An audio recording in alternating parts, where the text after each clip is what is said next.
Yeah, hi. Good evening, everyone. So this is the first revision session for interim exam. So we have planned to discuss the week 4 to week 6 revision. So I hope you are revising the content from these week, and if you have doubt, you can also ask in between. Okay, and we have also released one mock paper for the end term. I hope you have tried to solve that. So that is released as a that assignment with the deadline. I think Saturday is the deadline for that. So just try to solve that, and we will also cover the questions in each revision session for that mock questions. Okay. So before starting the session, I hope you have already done this OPP2 exam. So any query anyone have before starting the session? How was the OPP exam?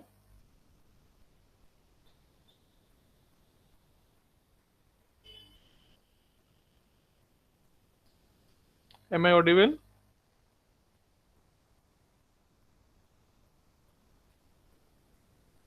Okay. Okay, fine. So anyone have done all six problem? Because this time, yes, Shreyas, you want to say something? Yes, sir. I have done five problems only. Five I problem you have done. Okay. Yeah, I didn't do that last problem of part second, third Second question. part. Okay. So that means 2 marks bonus you have earned.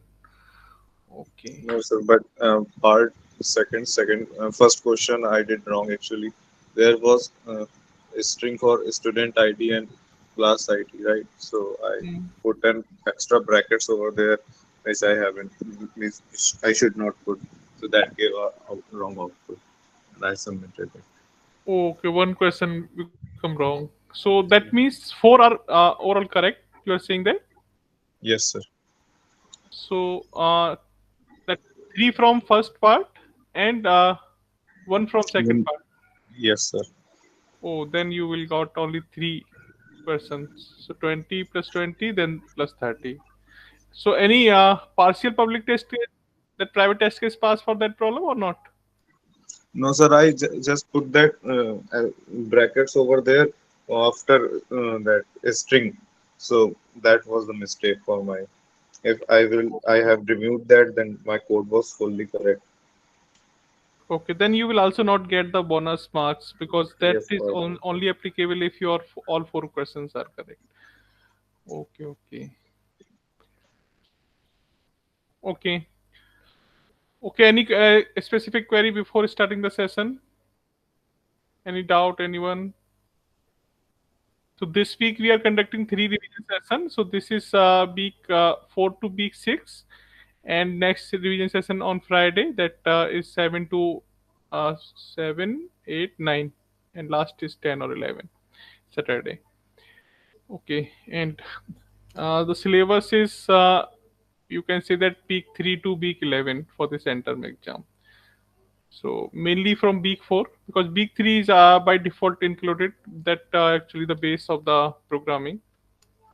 But generally first 2 weeks actually that type of questions will not become. Okay,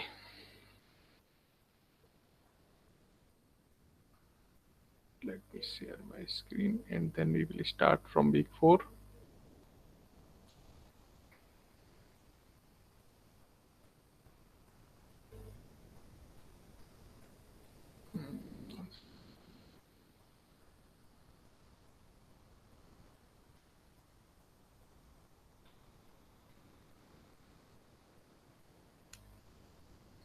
Okay, so as we have already discussed this content summary, so already in the weekly session, we will recap this quickly. And if you have any doubt in any topics, and we will also cover the questions, okay, of the mock paper. So here this is the fourth week. So you know that control statement we have in this. So in C we have these conditional statement and loop statements. Okay, so as a control statement we used. So you know about the if statements. Here you should a good practice on this statement syntax. Okay, because most of the questions will be type of like some code will be given, and you need to identify the output of that code. So your syntax knowledge should be proper for the program. Generally we not ask very tough syntax, but you should know how the actually flow of the program is actually working. If any program you have, you should know how the execution is happening, what is the flow of the execution of the code. So just execute, apply the dry run on the code, line by line from top to down, and just move according to the control statements. What control statement you are using according to condition, which part will be perform execute like this. So that control statement define the control of flow, and here we have this first if statement. If a statement is used when we have some specific condition, and based on the condition we want to decide, we want to execute some specific part of the code. Okay, and if that condition is not met, that we actually perform some different task, or maybe sometimes nothing. Okay, so like this simple statement, you can see if statement, if we are saying, so this is only if condition without any other part. Okay, so that this if condition can be written with else condition or else if condition, but we can also use with only if we don't, if we want to execute that block of code, if any condition is met, and we don't want to do anything if this condition is not met. So in that case, we will only use this if condition block without any other part of this conditional block. Okay, so that means else part can be optional. So this syntax we have if else, generally we write as, so we can skip the else part. Okay, we can also skip the else if part. So that means if is the main part of this conditional statement. So that is required in every expression. So we can write like condition like this. So here you can see we are only checking this condition. If this condition is true, then only this part will be executed. Otherwise, nothing will be happen by the program. Okay, nothing will be printed. So in this case, we can only use this if statement. Sometimes if we have the other part to execute, if this condition is not true, so then we included this else block with the if statement. But still, if condition is required with this statement. Okay, we cannot write only this else things. This statement completed when the if part is there, then we can write the else part with this. So that purpose is very clear. If condition is mm, true, then we will that flow will be execute inside this if block. Otherwise, if this condition is not true, then flow will be entered into the else block. Okay, and after the else block, it will come out totally. So this is if else condition. Now, if we have multiple conditions, so we can add more if else if block. So like this is the third type of syntax for this conditional block, if else if else. But we can only write like this if or else if. That means we can skip else also. So we can write this conditional block with only if is always required, and with this if we can only write this else if also. Okay, we can write multiple time else if also. Okay, so else if else if else if, but we can skip this else. Okay, or if it is required, so we can also write this and at the end. Okay, we cannot write like this if we are writing then else, then we are writing else if. So this type of syntax, you should know how what are the way to write these conditional statements. Okay, so this is the way to write if first and then else if in between. Many times you can write, then last statement will be else, or you can skip this else up also if you cover all the condition inside the else if. So this if else if or else, this block is used when you have multiple condition to check and you want to execute any one of the block based on the condition. So in multiple condition, just remember that always one of the block will be executed.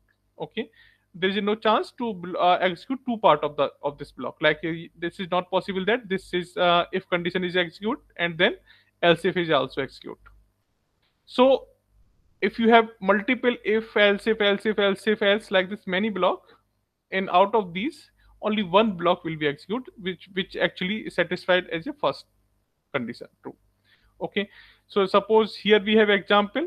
Suppose if this if condition is this condition is true, then this print statement will execute. After that, remaining condition will not be checked, because the compiler control entered into this block. It will not check the remaining condition, and it will directly come out of this conditional block completely. Okay, so remaining condition will also be not checked. So this is the way to conditional statement execution, and this is the first things. We have another type of statement similar to this conditional statement in C, switch statement. So this switch statements take as a expression as the input. That expression returns some value, and that value is defined as a case inside the body of switch. So that means what is the output possible for that expression, that we generally make as a case value. If that So we can write any number of case value inside the switch statement, and for the each case value we write some statements. Okay, so suppose if expression is returning value 1, so only this value 1 part will be execute statement, this one. Okay, so yeah, so if this expression is returning a value 1, okay, then only this part will be execute this, and after that this break will be execute, and after that you will directly come out to the switch case body. But this break actually play an important role. So here, if you miss this break, if you not use this break inside the case statements, then what will happen, this flow will move like this. Okay, so this when you enter inside a one, that case value, when the case value matched, you will enter inside this statement. After that, if this break is not there, then this execution will perform like this. Okay, so this statement will execute. After that, the lower statement will be executed, all statement will be executed if the break is not there. Okay, so this statement actually ensure that only the one block will be executed inside the switch case statement. So this break is required, and after that, in the last, we used one default, but this is not the compulsory. This default statement, and that will be performed only if any case value is not matched. If expression data is not matched with any case value, so then this default part will be executed. Okay, so this is similar to the if and else if and else. Okay, so suppose we have written this if condition, and then else if condition, this else if condition, and in the last, if any condition is not met, we have written else part. Okay, so this else part, that means if any above condition is not met, so else part will be executed like this.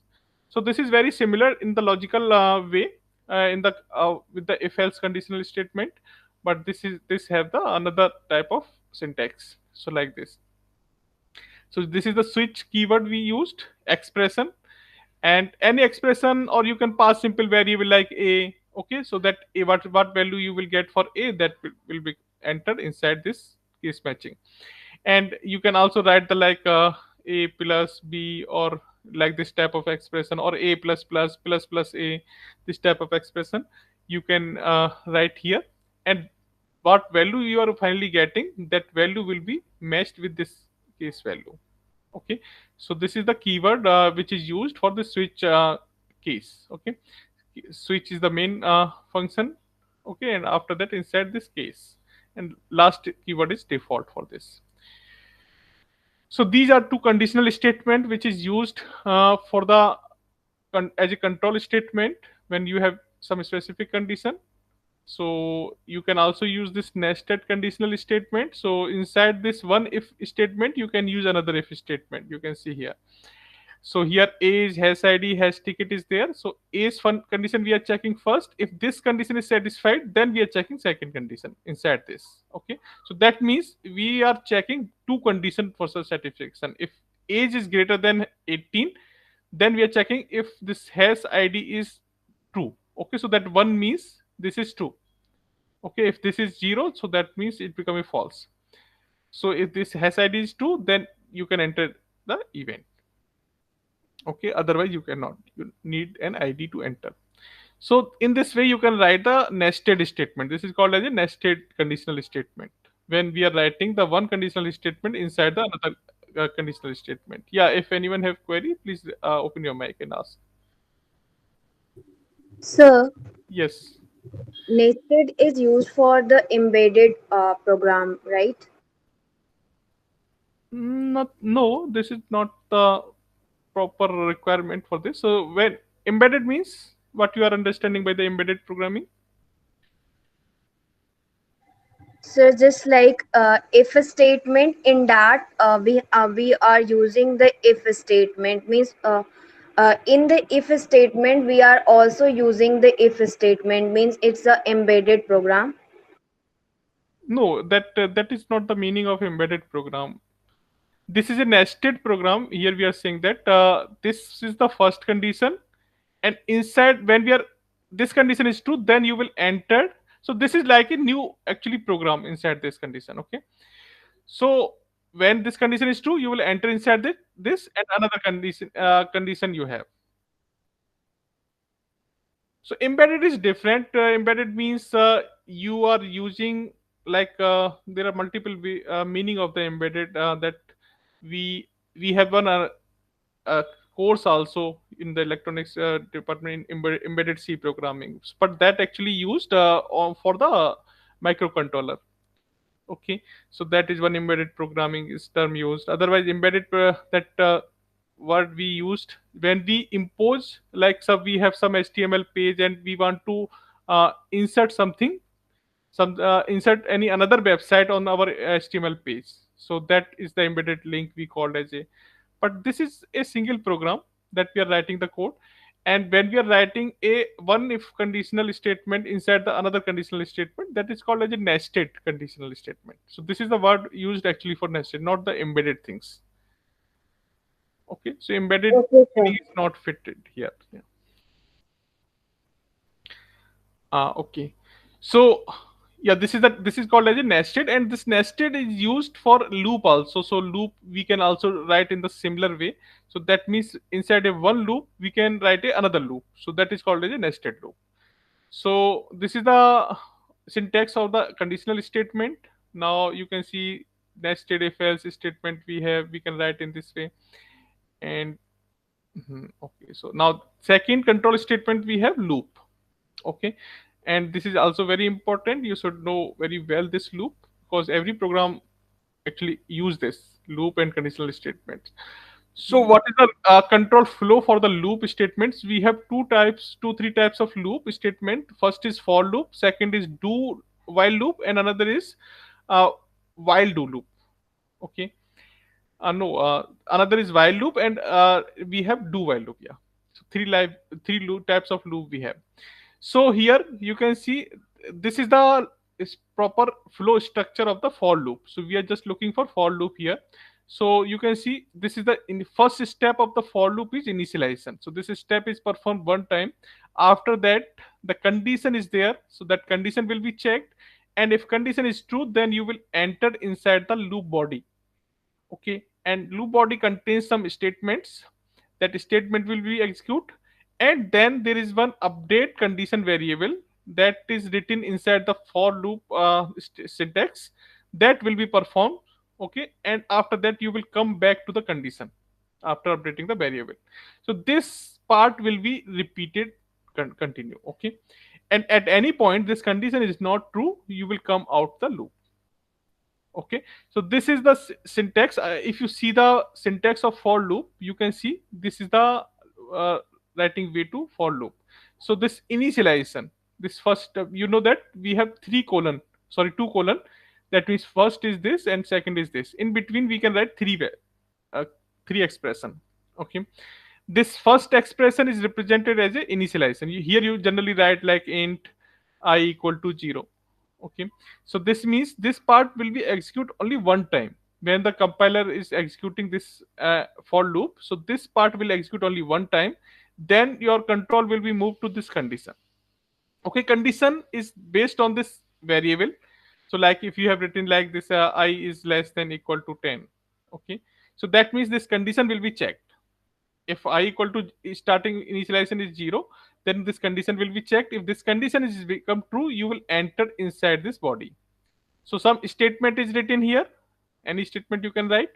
After executing all these statement, your control will move to this part. Okay, this is the third expression we can write in the loop. So this is update the conditional variable. So what conditional variable we are using? I here. So that we will update our conditional variable. So at after some iterations, so that condition should become false to terminate this loop. Okay, otherwise this loop will run infinitely if our condition is not properly written. So here update, this is the next statement to execute. After updating our variable, our control will move again to this condition, and then if this condition is again true, then this execution will move to enter again inside this loop. Okay, so same structure you can see the above. Initialization is the only one time, after that condition checking, then statement of the body, then update condition variable, then again condition. So in this way this loop will execute. So initialization we have discussed, condition and increment decrement. Generally we update our variable like using this increment decrement operator. You can increment by 1 or 2. You can decide how you want to increment your conditional variable. Okay, so this is the very simple example for this, counting 1 to 5. So you can see this is the loop. So this is not a very strict syntax. What you can do, you can write this line before this loop and you can leave this part, but you have to given this two columns in this expression. Okay, you can leave this empty. That means initialization you can also do like this, int I equal to 1 at the before of the this loop, and leave this empty, and then just write with this I is less than equal to 5, then I plus plus. Okay, so that part you can do inside this brackets, or you can also do before this loop. So both have the same meaning. So in this way, this is the first initialization part. Then conditional part, you can see here I is less than equal to 5. Then you are entering inside this, printing this value, and then again you are moving to this I plus plus. Same things you can also update this variable inside the statement. Okay, so suppose if you write this I plus plus here also, so what will happen? So first I value will be 1. Then after I is less than equal to 5 true, then this I value will be print. So 1 will be print. Then one time I will be incremented here. Okay, so I plus plus. Then again this will execute. So one time the I will be incremented here. So I will become to 3 here at this point. So 3 is less than 5. Yes. So again 3 will be print. Okay. So that means we are incrementing this 2. Now this actually become a statement, because statement will be execute definitely inside the body. So this will be also execute, and we are using the same conditional variable here. Okay, so that it will update. After that we are updating again this here. So in this way you can modify your code, but this is the meaning of the flow of control. Okay, so in this way you can write your loop according to your need. So next is okay, this is another example. You can see where we have your starting point 1, then 10 I plus plus, and we are adding all the values. So we are simply using the variable and adding the I value in this. So we will use this, and printing the, we can also write the loop in the reverse way. Previous we have used the increment operator, now we are using decrement operator. So we are starting from 10, and every time we are decrementing by 1. So this 10 9 8 like this, it will uh, read the I value. Okay, so infinite loop, yeah, this is the one very important point. When you are writing the loop, just remember this, your condition should be written properly. So here for example, we have initialized the variable, we have written the condition, but we have missed this part. Okay, so that compiler will not give any error for this part. Okay, because you can skip this. You can skip this, you can write the update variable at inside the body also. But what will happen in this case if you are not updating your variable? Okay, so this I will always remain 1. Okay, and this iteration will continuously run. Okay, I 1, then no increment, then condition checking, then again body, then no updation, the condition checking, again body. So this iteration will continue, and this loop will run infinitely. Okay, and your code will not terminate, stop. So this type of condition is yeah, sometimes it also comes in the OPP exam. You and it become uh, difficult to that find out the error in your code sometimes. So if and Sometimes portal also written as a oof, something went wrong, this type of error for this type of situation. So just keep this thing in your mind, how when you're writing any loop, or just remember that this loop should not run infinitely. So next type of loop we have while loop. So while loop is based on the condition, and this is actually also very similar to the for loop, but here in the for loop we know that initially that how many iteration we need to execute. But while loop is actually generally used when we initially don't know that how many times our conditional statement will perform run. So the we just only write the condition inside the while loop, and our loop will iterate. At any point while loop condition is become false, then that our loop will terminate.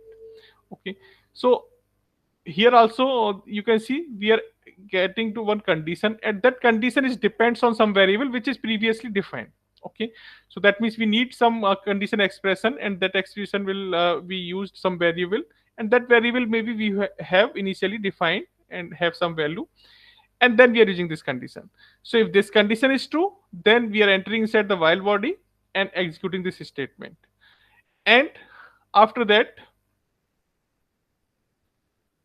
inside this statement, we will update our condition variable. Okay, so here also we need update the condition variable. Otherwise this loop will also run infinitely if we are not updating conditional variable.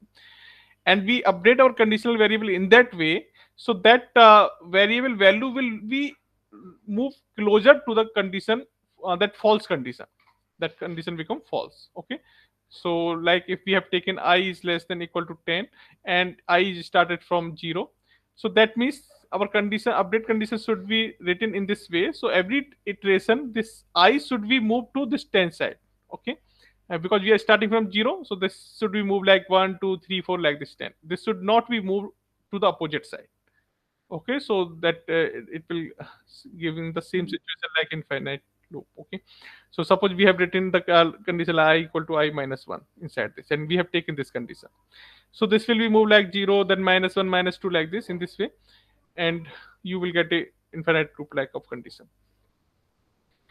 So this is the very easy syntax for this while condition we write here, and inside we written the body. Okay, so if you can see the code, so it is very similar to the for loop. Actually we are initializing the variable before this while loop, so this is the required, because if we take any while condition, so the variable value is should be initialized before that. So that is the condition. If this condition is satisfied, then we will enter inside this statement, and inside the statement we are using this update variable. So in this way this loop will iterate. So this is while statement. Now sum of number. This is the example you can see using the while loop. Same example we have seen using the for loop.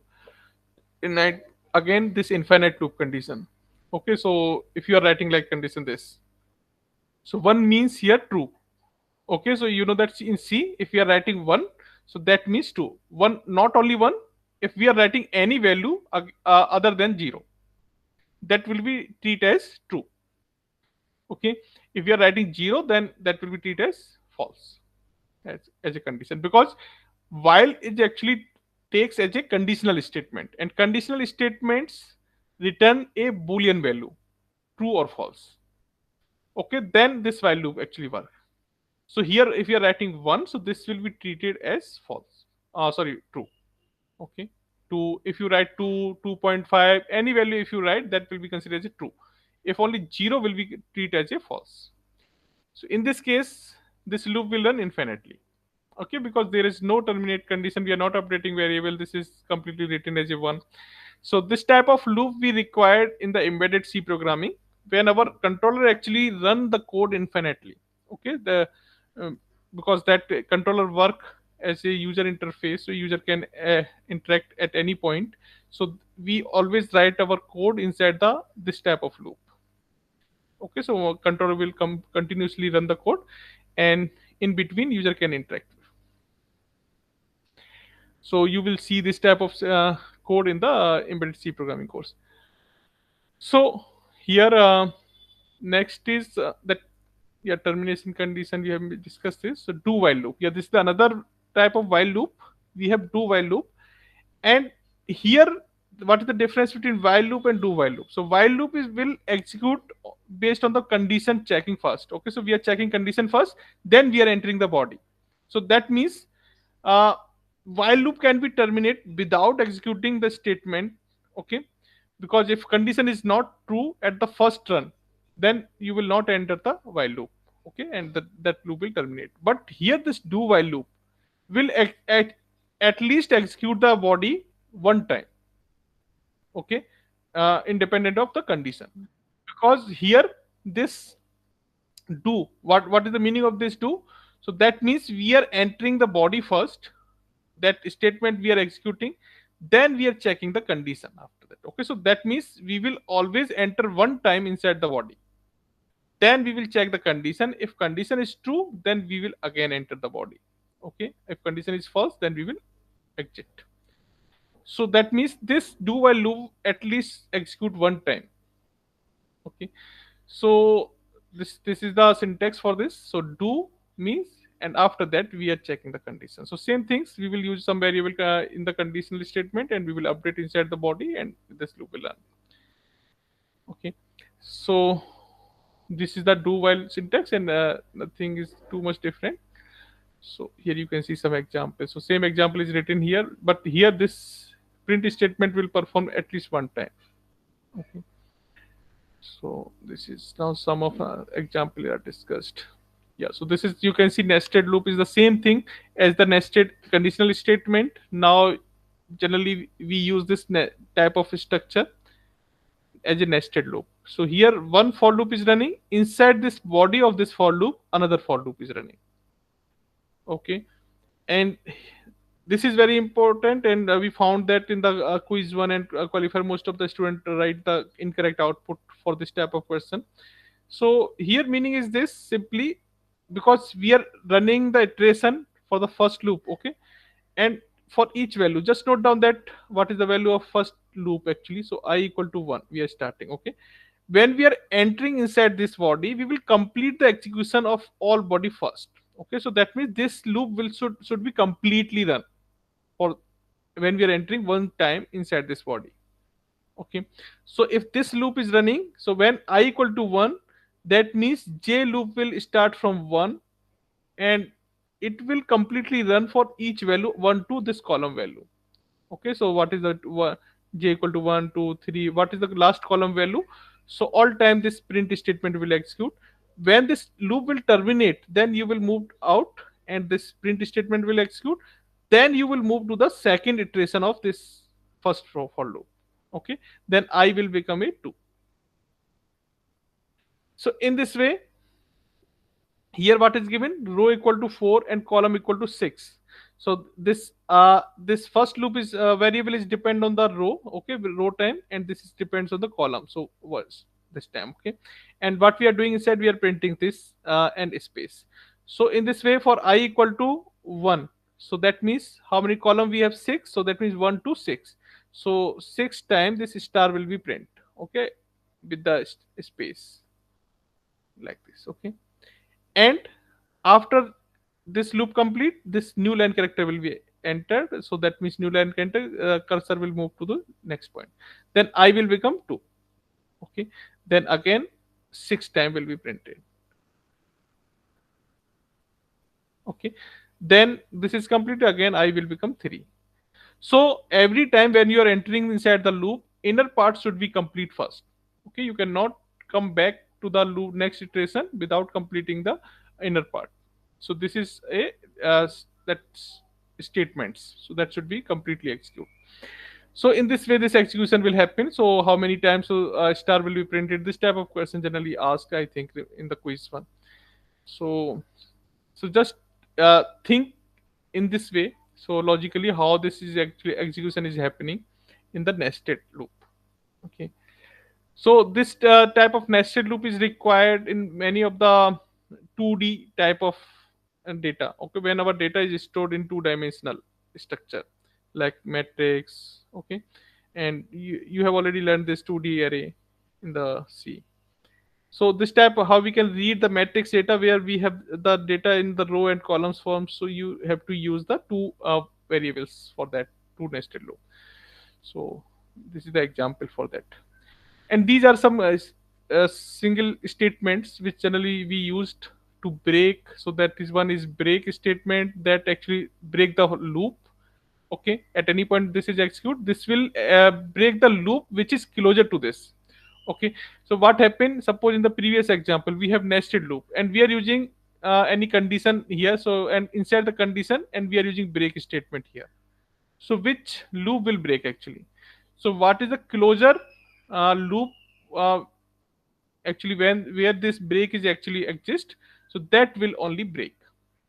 Okay, so if this break is written inside this for loop, then only this will break, this will continuously run.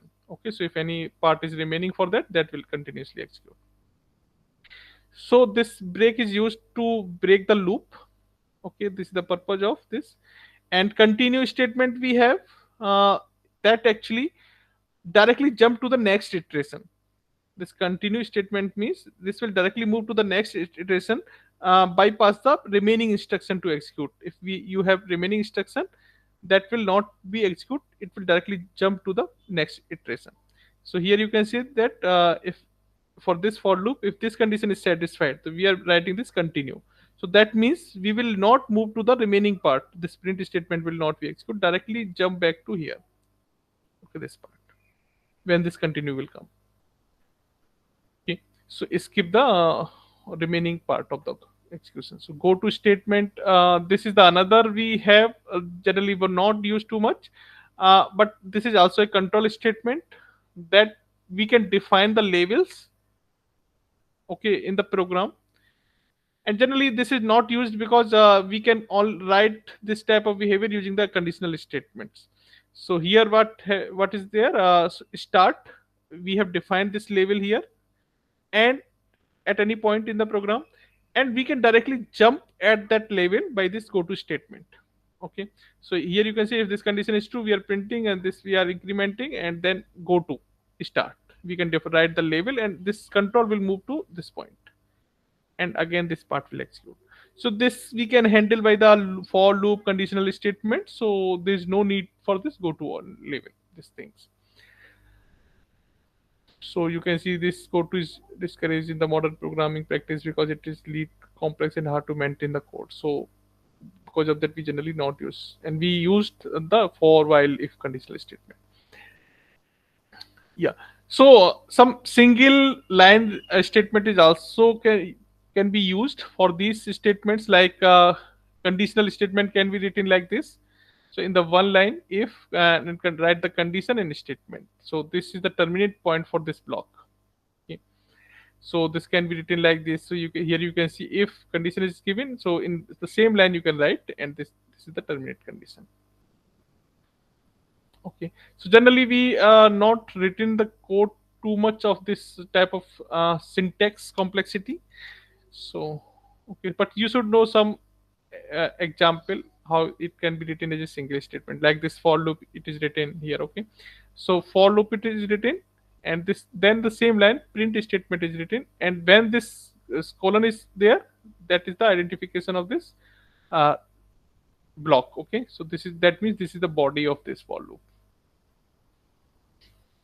Or if you want to more statement, you can write using the comma, and after that write the colon.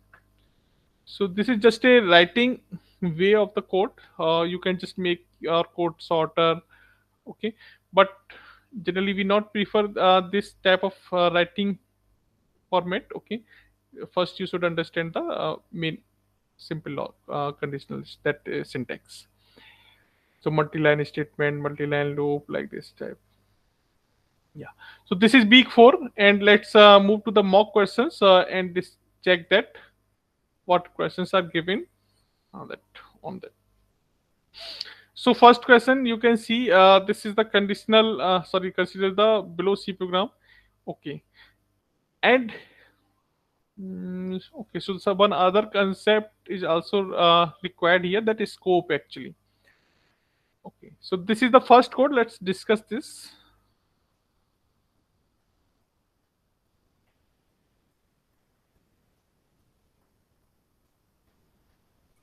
Excuse me, sir.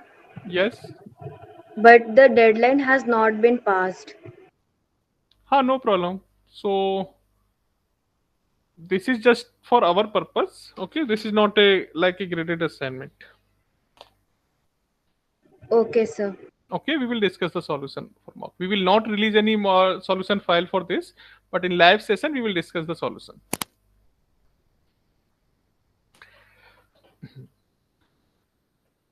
And one second.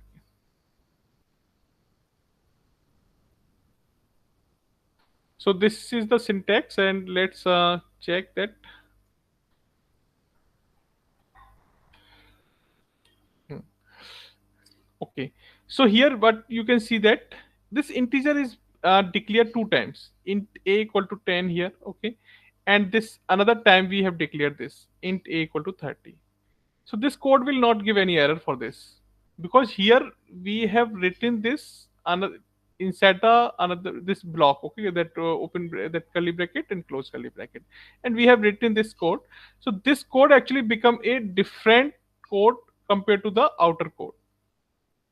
So that means scope things. So where we can access any variable if we have defined somewhere. Okay, so where from we can access that variable. So that means if we are right, so this become a different blocks actually. Okay, so this code become a different block, and if we are declaring any variable inside this block, that can only be accessed inside this block. It cannot be accessed outside of this block. Okay, so this is the meaning of scope, and we have declared one variable above int a equal to 10. So that means we can access this a variable inside this conditional statement, but here we have declared again. So this actually overwritten this and create a new variable with this name. Okay, so here if we have declared this here int a equal to 30 and we are printing this a, then this a value will be print this 30. Okay, so 30 will print first. Okay, suppose if this line is not there, this first line is not there inside the block, then this a will read a ever value, so 10. But now this become a new variable with the same name, and this is the separated from the ever variable a.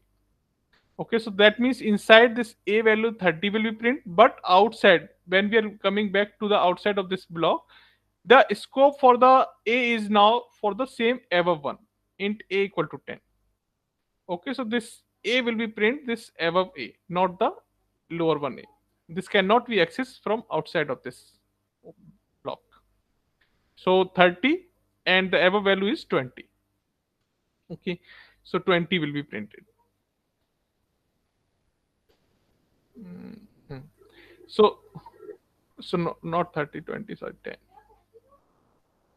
Okay, so this is the answer. This should be the answer for first question. I hope this is clear for the scope question. Yes, sir. And sometimes if we retain any variable like in the global area before the main function, so int a equal to 10 like this. Okay, so that can be accessed from any function. If you're writing int main, and if you're writing any other function like int add or something, that can be accessed from any function in this code, and that become a global variable for the code. Okay, so next the answer for this is 1030. And next is you can see this Sir, switch I case. have a doubt, sir. Please ask. Yes. Sir, actually, where should we use the written one and written? I have a confusion in where to use written one and written zero. For main function just leave it, do not too much focus, because this is required for the system operating system, not for the program. Okay, so this return 0 is actually indicate to the operating system that program is executed without any problem. This is the indication for the operating system. This is not for output or anything for the main function. So Okay. actually, in some programs, they are using written one for manipulations also, right? No, in the another function, suppose in not main function, if you are writing any another function, so that in that case you have to define the return value. If you are writing like int add or any function apart from this main function, in that case you have to define the return statement. So what value you are returning to the call. But here this for the main function, because this int main is written as like this, so we need a, because we have declared this function where we are define the return type int, so we have to return something for this main function, but this value will not be used in our program in at any place, because we are not calling main function from any from our program. Okay, so this return 0 is actually used for the operating system to indication. So you can also skip this, you can simply write like this void, okay, and void main, and then you can remove this. Okay, Yes, sir. this is just indication for the operating system that your program is executed without any problem or any crash like this. If sometimes, if any, due to any memory leak and or any problem, like if you are allocating some memory, or sometimes if your memory is continuously allocating and your memory is completely consumed, in that case your program, that this main function will return something else. Okay, and it will terminate in between, and it will return something other value, which will indicate to the operating system that this program have created some issue. So that indication, it may be one, two, or any message. So operating system have some different message for the any different return value. Okay, so this is just indication for the Understood. operating system. Understood, sir. Yeah. Okay, so let's move to the next. So Hmm. what will be happen if we are not defining again int a is equals to 30? It will print the 2 times 10, right? 10, yeah, correct, 10. Then So can we call it as a nested loop? this is not a loop actually. You can see we are not running any iteration here. Yes, sir. Got it. Okay, this is simply a block. Yes, sir. Yes, sir.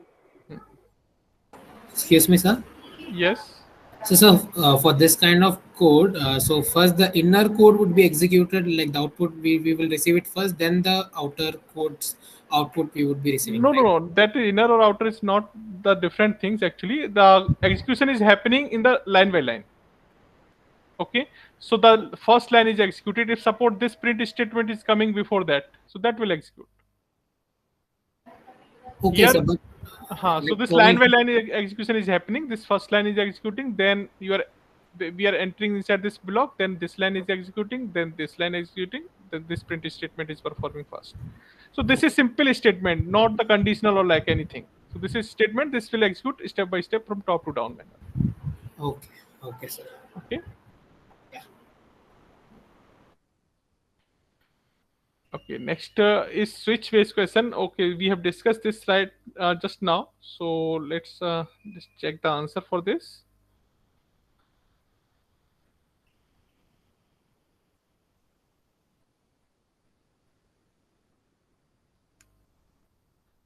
Hmm. So here you can see what a value we have. So a we have actually 2, and switch, this is the expression for switch. So what will be the value passed to this switch case if this is a plus plus a? So this is actually pre-increment. Okay, so this pre-increment will actually increment the value of a first, and this a will become a 3 by this pre-increment. Then 3 is actually passed inside this body. Now which case will execute? So case, why 4?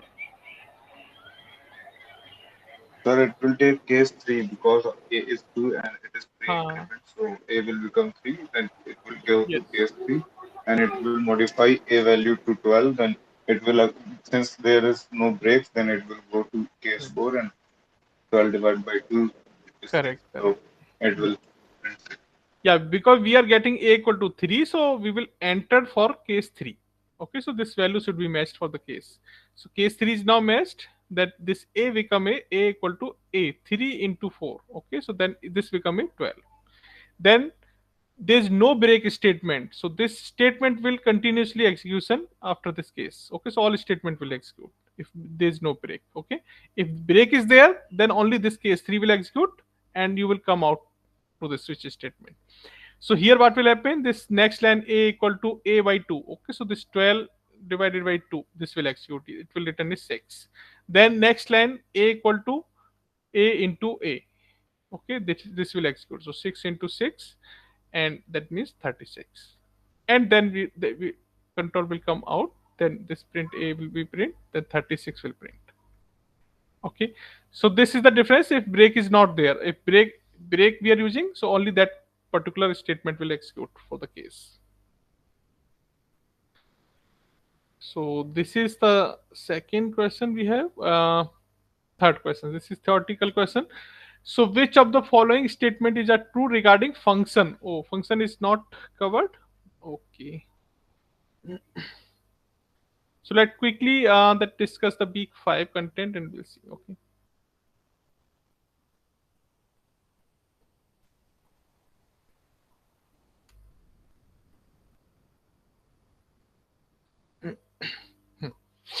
Yeah, so function, like a main function, you have already seen the main function. Okay, so this is the required function that always execute first in the code, but we can also write a similar type of functions with different name for our purpose. Okay, so the function is just like a block of code.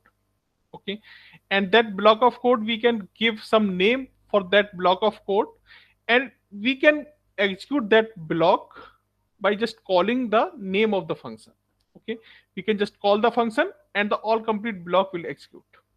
So as per the requirement, we can define a block and we can execute any number of times in our code just by just writing a call statement.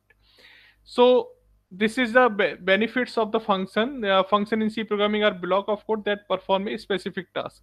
So this is needed actually when we are actually executing a similar type of task in again and again in the program. We need this type of requirement. Okay, where we want to execute the similar type of functionality again and again.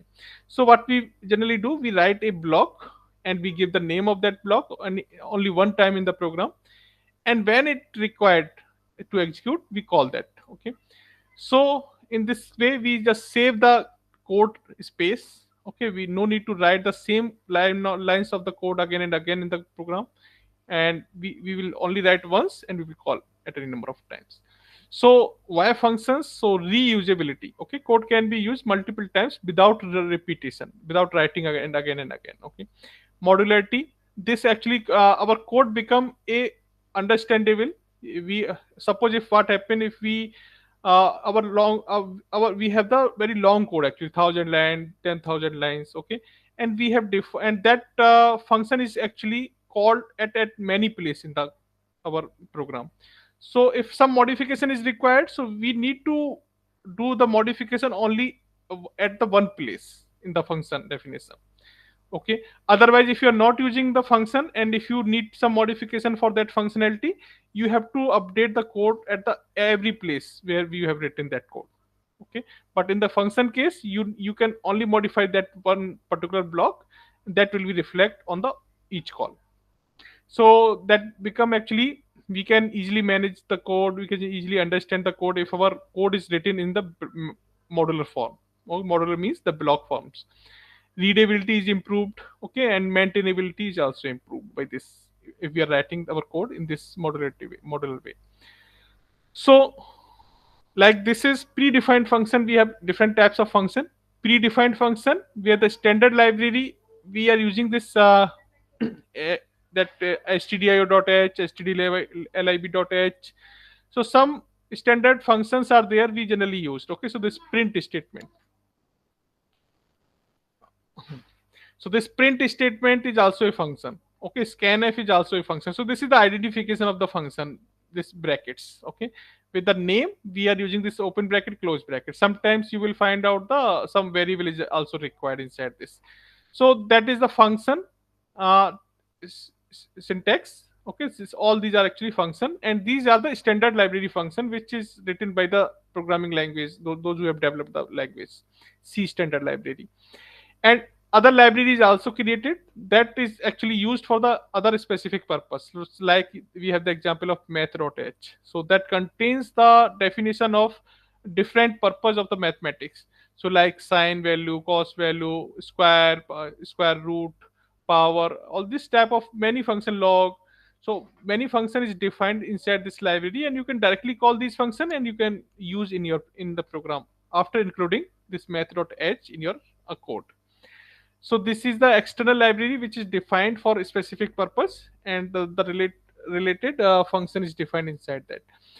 And other than that, this is another function type is user defined function, which you can actually create for your purpose. Actually, why what purpose you are writing your code, and if you need any specific that function writing, you can define any function for a specific purpose. Okay, so this is user defined function you can define.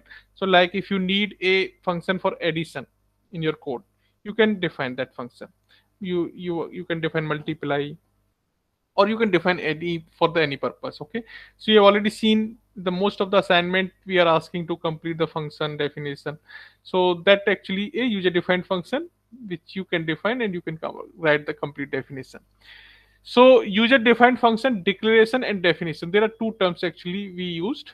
Declaration is just a we define the prototype of the function. Okay, so what are the name, what is the return type? So these are the requirement things of the function. What function will return? Okay, so that what type of data will return, so that type should be defined here. Okay, if we are not returning anything, so we will write void. Function name, so you can write any function name with the same rule of the variables which we have seen earlier. So variable rules naming. So this is the function name. After inside the open bracket and close bracket, we can declare the variables, so that is called as a parameters. So what type of value we are getting as a parameter as a input for the function. Okay, so here we will define that. So that variable name, and the variable, that variable type. Okay, comma, another variable name and type. So same, what parameter actually we are using for that function, so we will define all parameters names and type inside this brackets. So and this column, so this is called as a declaration of the function. Okay, and also prototype. So this is the structure of the function, and definition is the body of the function actually. Okay, what function will do. So this is the structure, and we will define the body, that is called as a definition of the function. So same things we will write again, all these things, but this time we will also write a body statements, all these things. So this is the purpose of the function. And if you have written some any type of the function, you have to return that value by using this return statement. That type value you have to return by this function. If you don't want to return anything, so just write a void and just leave. No need to write this return statement. Okay, so this is a block of code, and we can write like this. So this is the example of one code. So here you can see this is the main function. Okay, this part is the main function, and apart from this main function we have declare. So this is the declaration, int add. Okay, so this is the return type of int, name of the function is add. We are getting two variable, two parameter for this, a and b, both are integer types. So now we have declared this declaration is required at the initial of the program if our function is defined after the main function. Okay, so right now most of the compiler handle this situation. Otherwise in the previous version of the compiler, actually if any user defined function is declared defined after the main function, so that actually you can, if you are calling that function inside the main function, so that code gives error. uh, that function is not defined, because that compiler execute from the top of the code. So include this statement, if any declaration is given at the in the global area, that will execute then main function. And till now this there is no way we have defined these things. So is there any add function is defined in this code, and we have called this first. Okay, we have called this, but compiler don't know that add function is there or not. Because of that, this declaration is required. Okay, so here compiler will understand that the int add, this function is declared, so that means the definition is also defined in somewhere in the code. Okay, so compiler will check the definition for that, and that part will be read by the compiler. And then if you call this main function from here, so that part will be directly jump here.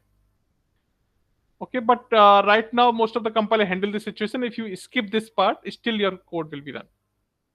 Okay, but for the safety purpose, just write this. If you are defining your function, user defined function after the main function, just declare this definition. Otherwise, what you can do, you can write this function before the main function directly definition. So then it will work.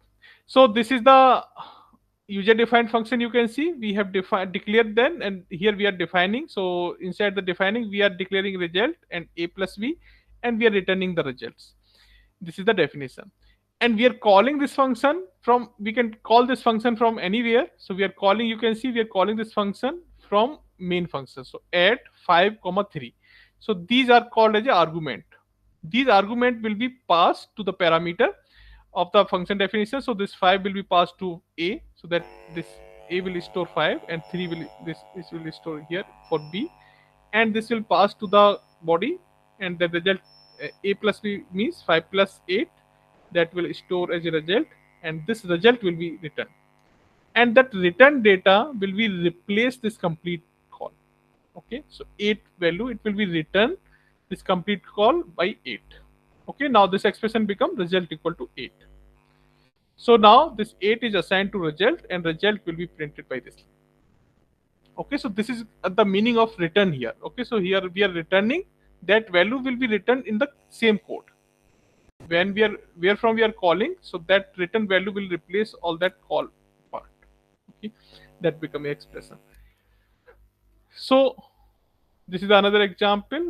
You can see this is the square. Okay, square function we have defined.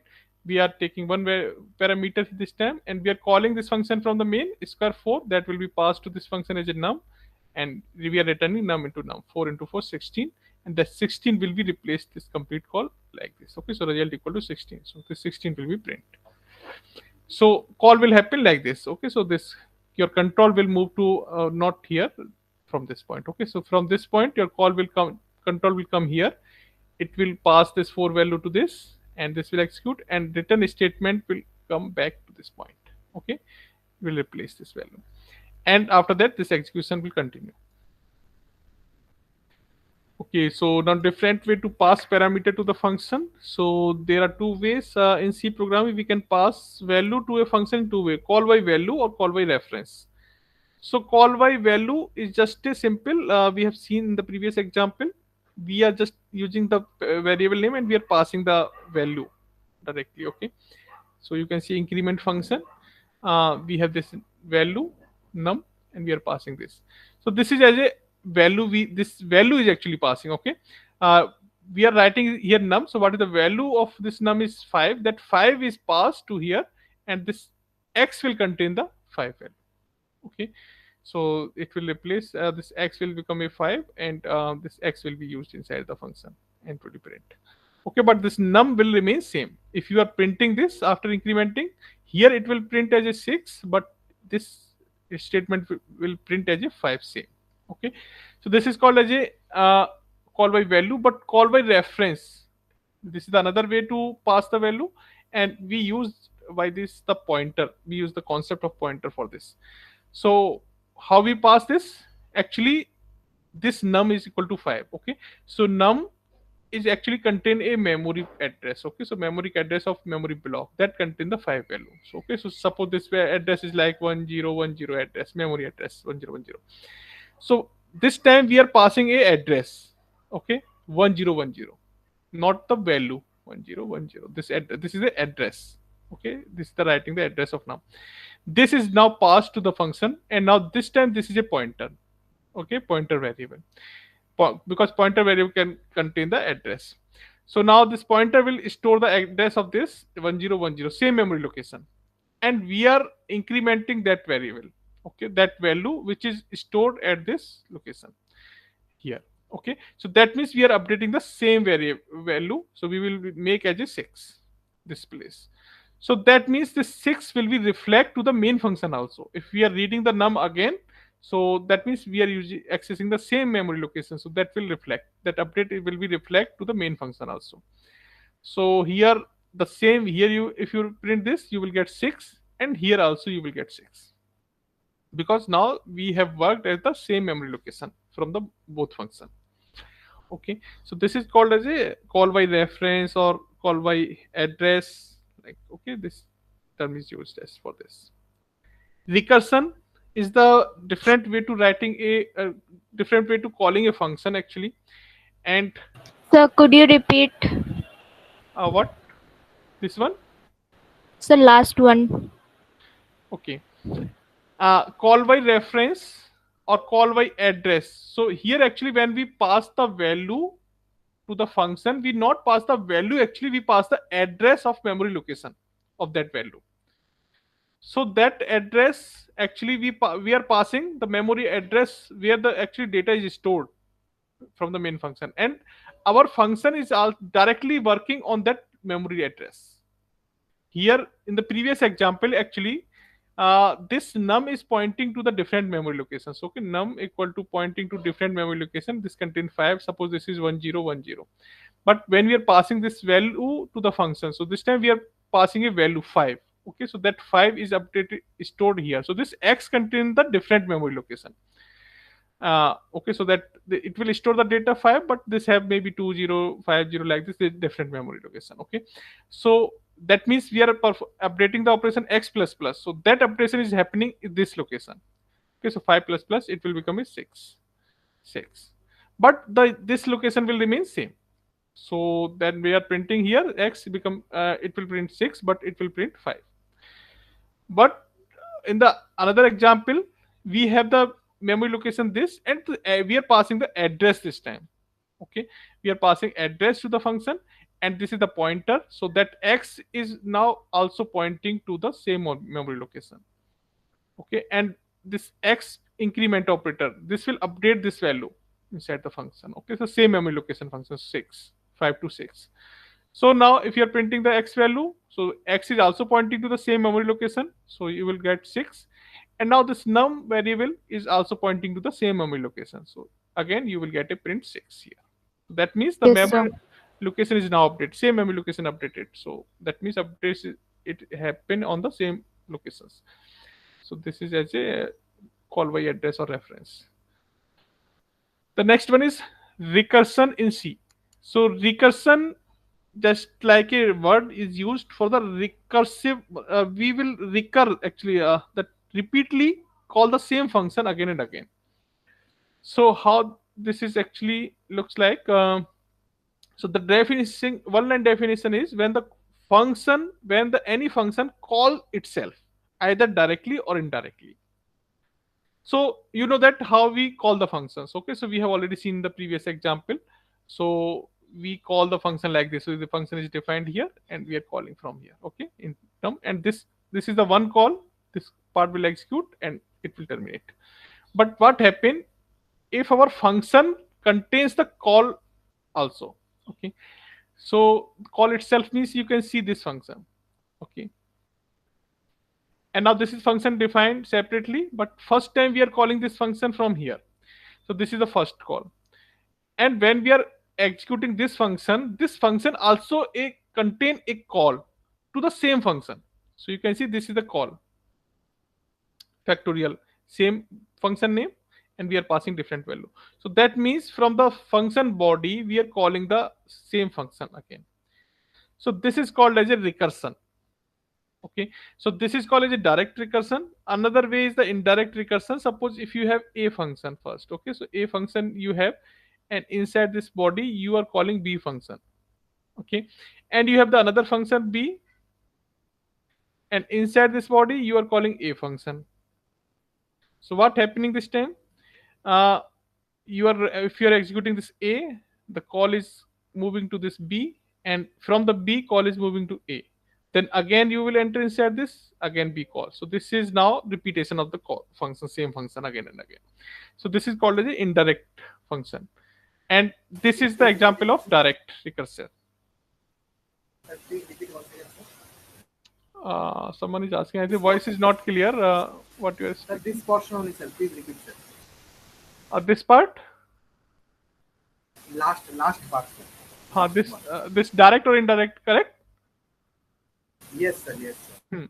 So direct recursion is like, if I'm writing simple example, so suppose this is the function name, okay, and inside this body, you are calling the same function. Okay, when statement execute, after that again this is the call to the same function. So that means new copy of the function will call like this. Okay, again this have the same statement, then again call. Okay, so this is the example of direct recursion. Okay, we are calling the same function from itself. Okay, but another is the indirect recursion example. You are calling the another function from the first function, like this b, and this b function also have the call to the previous function like this a. Okay, inside the statement, then a, this call. Okay, so we are executing this a, we are entering inside this a, and in this statement we are calling the new function. So this jump will be moved to this, and when we are executing this, we have the recursive then again call to the same function. Okay, so in this way this become a like a same call will happen again and again. Okay, so a to b, then b to a to b, b to a, like this. So this is called as a indirect recursion, and above example is the direct recursion.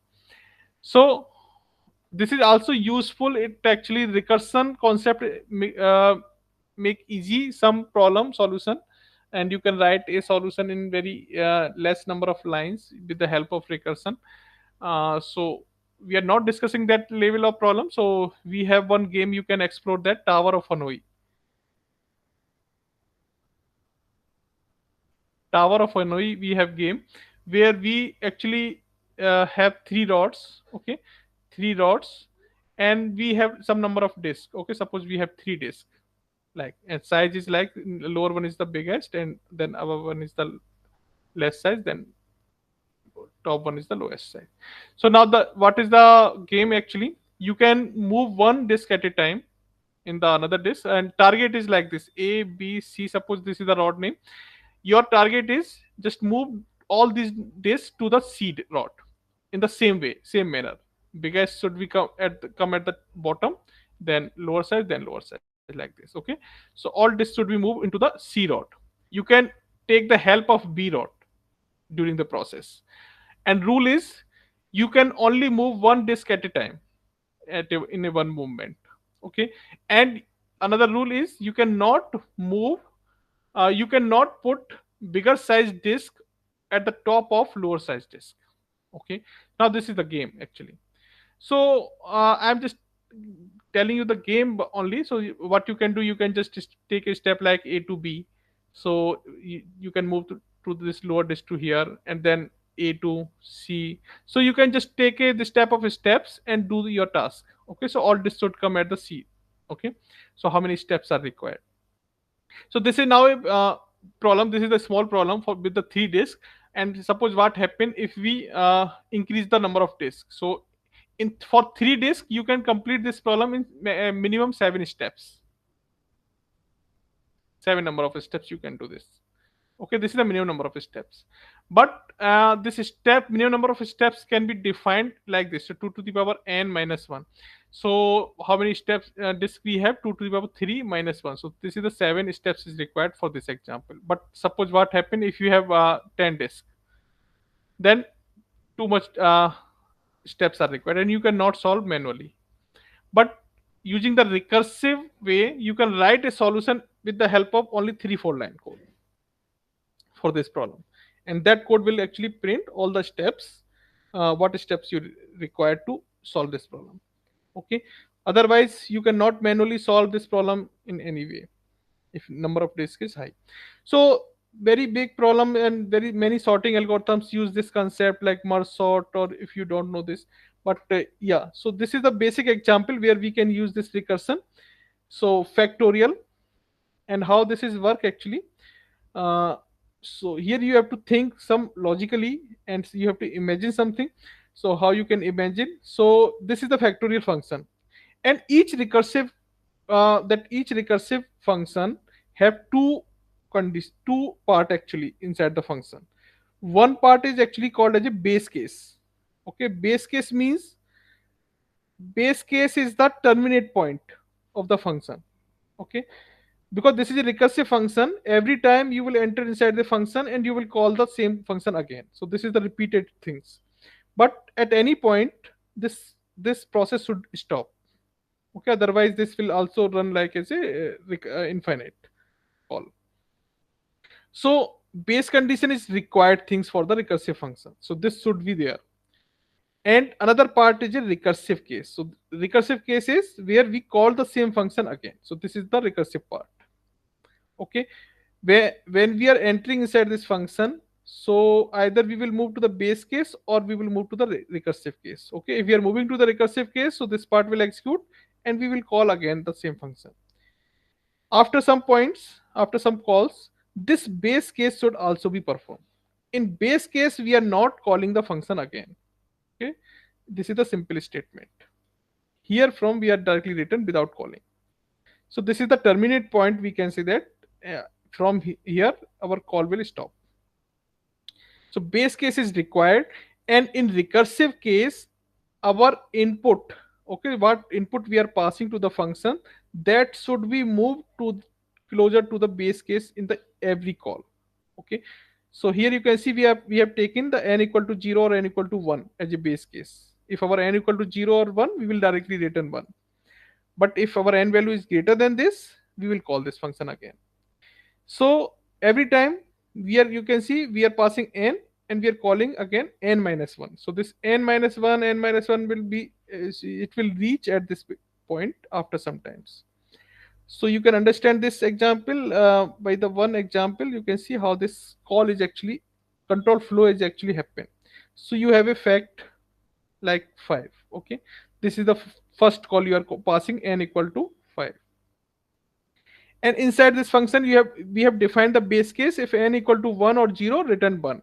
But in this case n equal to 5, so that means inside the fact function, base part will not execute. Okay, and recursive part will execute. So recursive part is return the n value, so 5 into, and the same function fact n minus 1. So n minus 1 is now 4.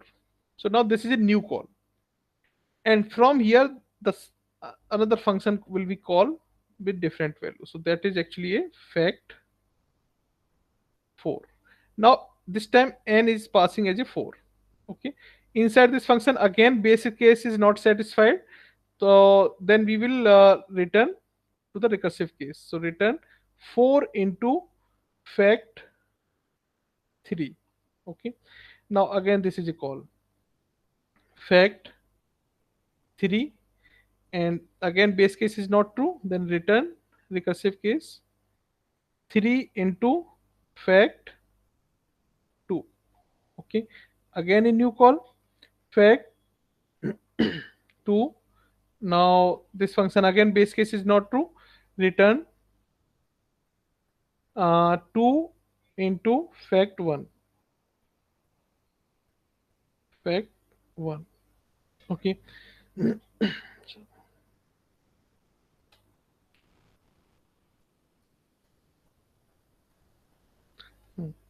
so now this is another call fact 1, and in this time you can see n is now 1. Okay, n equal to 1. So this is now we have reached at the base case. So in this case return 1. So if n equal to 0 or n equal to 1, we are directly returning 1. So return 1. This time this statement will execute. Now you can see there is no recursive call at this point. So from this point we are returning something. So we are returning 1. So this 1 will be passed to this place. Okay, and this place, this will be replaced by 1. Okay, this call will be replaced by 1. Now 2 into 1, 2. So this statement is now returning 2. So that 2 will be returned here. Okay, from this function. So this will be returned 2.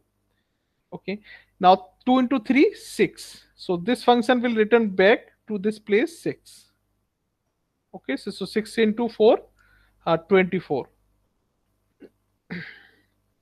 Okay, 24 will be returned at this place. 24. 24 into 5 is 120. So now this function 120 will be returned to the main call, first call. Okay, so that 120, now you can see the main code for this, where from we have called. So this is the part. Okay, factorial, suppose we started from here, factorial 5. So in this way, now this function will be finally written by 120, and 120 will be passed to result, and result will be print here 120. Okay, so this is the way to call this function. So how the call is happen if the recursive function is given. We are calling one time initially, but that function is calling itself again and again till the base case. After that, this will return back to the value, and it will perform complete the execution. So this is the recursion, and you can see some example. Direct recursion we have, indirect recursion we have. So you can see in the indirect recursion, so we have two function, even and odd. Okay, and main function we are calling the even function. Okay, so even function, but even function we are calling odd function. Okay, and odd function we are calling even function. So this will run like this. Okay, so even to odd to even, odd to even, and at some, after some point it will reach at the base case and it will terminate. So this is the example of sorry, uh, the recursion. And scope we have already discussed little bit, the global scope. And global scope, when we declare some variable at this global area out of the main function, so that is as a global scope. Local scope for any function. Okay, so that local scope, suppose we are declaring some variable inside the user defined function, so the scope for this local variable is local for this function only. Okay, it cannot be accessed outside of this function. So this is the local scope. Block scope we have discussed in the question. So you can see the block scope we can also define like this. So if this conditional statement, okay, this have one block actually inside for this condition, and if you are declaring any variable inside this block, it can only be accessed inside this block, not outside of this block. That is called as a block scope. So yeah, this is the part of peak 5. Let's move to the questions. Yeah, so this, which of the following statement is a true regarding function in C? So regarding function in C, which one is the true? A function is a block of code which is only executed when it is invoked. Okay, so this statement is true. Okay, function is a block of code, and it this execute only when we call this. Okay, when it is invoked. A function can be invoked multiple times in the same program. Yeah, this is also true. This is also one use case of this. So we can call any number of times that function. So this condition is also true. A function cannot accept more than two parameters. Yeah, this is not true. We can define a number of parameters for the function as a argument. Function cannot call itself. Okay, we have already seen the recursion way of the function, so that is also not true. So only the first two statement is true. Next is this code is given. Okay, so let's take this code.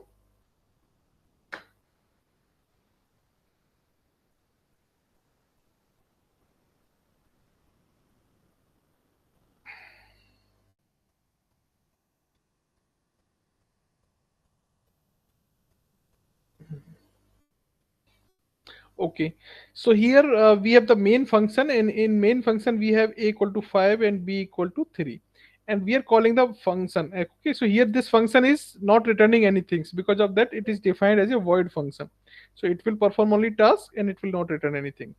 So we are passing function fun and a and b, so 5 comma 3 to the function. And function what is doing? Function is performing swapping, but this time the function variable is int a and b, and these variables are local for this function, and these variables are different from the main function variables. Okay, so that means this is the main function variable and this is the fun function variable. Okay, so a and b. So now this contains 5 3, but these a and b are different from this main function a and b. Okay, that contain the different memory locations. So if we are swapping this value a and b, so inside the function you can see we are using temporary variable and we are swapping this. So that means a become a 3 and b become a 5 inside the function. But this swapping is happening only for the local variable of function a and b, not for the main function variable. So if we are printing, Sir, please repeat, sir. huh, so here name is same, Okay, but these variables are different actually and pointing to the different memory locations. So the ever variable, the function variable int a and int b, are different variable from this main variable a and b. Okay, so the main variable a and b are actually pointing to some another memory location, and these are the local for main function. Okay, the variable of for the fun function a and b are different, and that contain the different memory location. And when we are calling this function fun, only these value are passing, 5 and 3 are passing to this variables a and b. Okay, and inside the function, if we are swapping this the value of this a and b local variable of the function, okay, so that swapping will be performed only with the local variable of a and b of the fun function variable. Okay, so 3, this become a become a 3 and b become a 5. It will not reflect to the main function variable a and b. Okay, if we are printing in the output in the main function, you can see print a and b. So these a and b are still same as the initialize here in the main function. Okay, it is not affected by the local variable of function. Okay, that variables are different. So if we are printing the a and b, we will get same 5 and 3. Okay, so as I discussed in So the hmm, if we want the reflection in the print statement, we should use the pointer method here, right? yes, call by reference, your call by So can you use the pointer and that swap? so then you what you can do, you can make this as a pointer both. Okay, and here you have to pass the address and a and b like this. Okay, in the code and a and b, and inside here also you have to use this asterisk things. Okay, so for to reading the variable, like you have to use this asterisk symbol, asterisk a, and then asterisk a equal to asterisk b, all the place pointer you have to use like this 10 times. This is the modification required in the code. Then you will get reflection in the print statement swapping. Okay, but this is simple code using the call by value, so here there will no reflection. Okay, so output of this code Okay, will sir. be 5 comma 3. So let's move to the next. Okay, which of the following function computes and return the factorial of a given positive integer sum factorial? Okay, so multiple codes are given.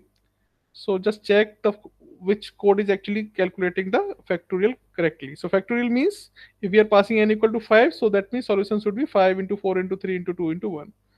That is the factorial. So just check the function.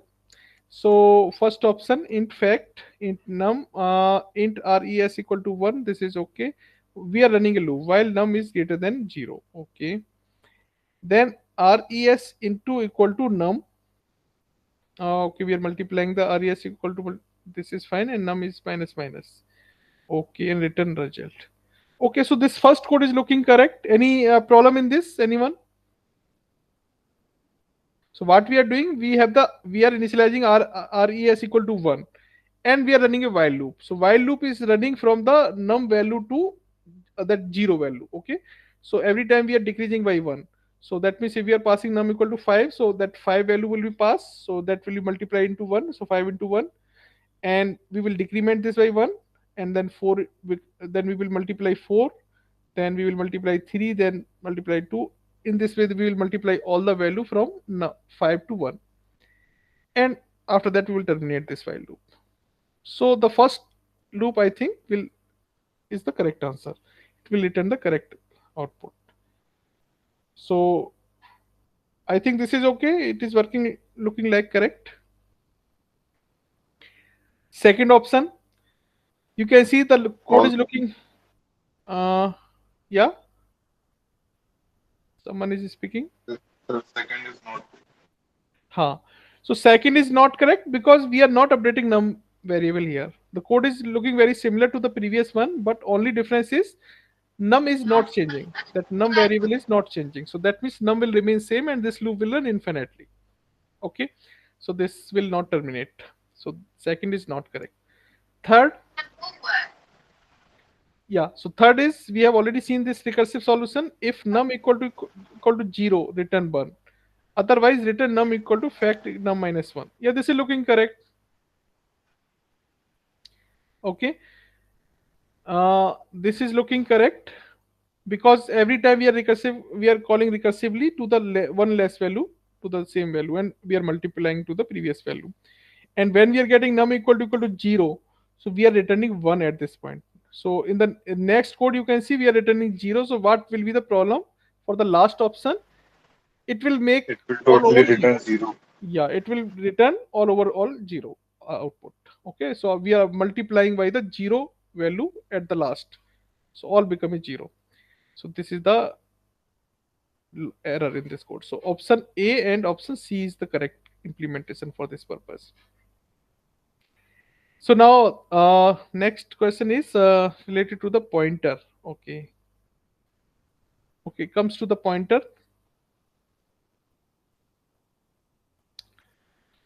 Mm, So pointer is a variable. Introduction to the pointer. Pointer is a variable that store the memory address of another variable. This is the simple one-line definition for the pointer. Okay. So like a other variable, we have seen this integer. We have declared any variable for type integer, float, character, or anything. So this is also a similar type of variable, but it contain the address of another variable that contain the memory address. So this is the data type required for this. Okay, so point it allow you to manipulate data indirectly through this its address, indirectly. Okay, so it actually direct manipulate the data on the address locations. Okay, it can read the data from the address, it can update also that it directly works on the memory locations. So pointer are essentially for efficient memory management, dynamic memory allocation we can use with the help of this and advanced data structure.